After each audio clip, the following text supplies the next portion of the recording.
سڵاوتان لێبێتەوە کاتتان باش بینەرانی شارپرێس یە ڕۆژی یەکی ئایار بە ڕۆژی جیهانی کرێکاران دیاریکراوە و لە سەرتاسەری جیهان یادی ئەم ڕۆژە دەکرێتەوە. سندیکای کرێکارانی کوردستان لقی هەڵەبجە هەستاوە بە سازکردنی ئێوارەخوانێک بۆ کرێکارانی سنووری پارێزگای هەڵەبجە و کرێکارانی ژینگە پارێز و کرێکارانی نانەوەخانە و خاوەنی نانی کوردی لە پارێزگای هەڵەبجە هەستاوە بە سازانی ئێوارەخوانێکەوە. من ئێستا سەرۆکی سندیکای کرێکارانی کوردستان لقی هەڵەبجەم لەگەڵا بەڕێز کارزان محەممەد سڵاو لێبێت ئەم کاتت باش کارزان.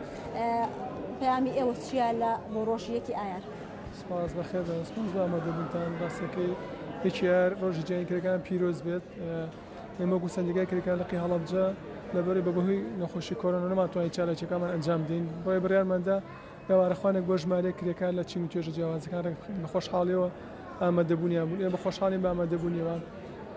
پەیامی ئێمە ئەمڕۆ سەر لە بەیانی سەعادە بەیاننامەی خۆمانمان هەبوو لە بەڵاومان کرد لە سەرنجە کەناڵەکان ئامادەبوون پەیامی خۆم بەڵام پەیامێت تەنها بۆ حکوومەت و پەرلەمانە ڕاستەکەی بۆ باشترکردنی ژیانی کرێکاران. ئەم کرێکاران هەمویان خەڵکی باشن، خەڵکێکن کە بە هێزی بازووخوانی ئیشەکەن، خەڵکی پاکن، خەڵکی دڵسۆزن، پێویستەمان ڕێزیان لەبژێرێ هەڵێک ئیشوکاریان بۆ ئاسان بکرێ، ژیانیان سوک بکرێ. بەڵام بەداخەوە لەم ڕۆژگار دەکەم نەخۆشی نەهاتووە ژیانی کرێکار خۆی سەختە دوایتر سەخت بووە.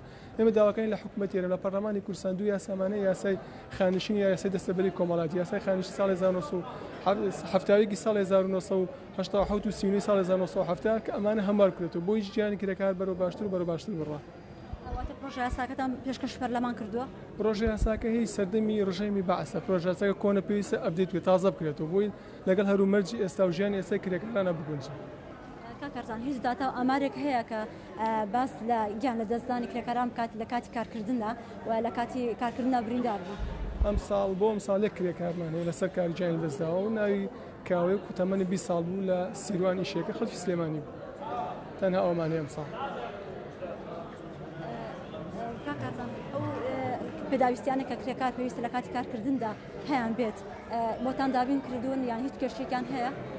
ڕاستەکەیەوە لەسەر کۆم ئەو شوێنە کە ئیشتیاکەن ئێمە کێشە و گرتمان ئەوەیە کە کرێکار وەکو پێویستە مەرجی سەلامەتی بۆ دامیدەگەنە ڕێک نەکرێکی وەکو پێویست وەرەگرێ. بەڕاستی گرنگە کە کرێکار مەرجی سەلامەتی بۆ دامی لە جلوبەرگ لە پێڵاو لە هەر شتێک کە پێویستە بۆ کارکرد بەڵام بەداخەوە تا ئێستا بە شێوەیەکی بەرچاو ئەو شتە دابین ناکرێت.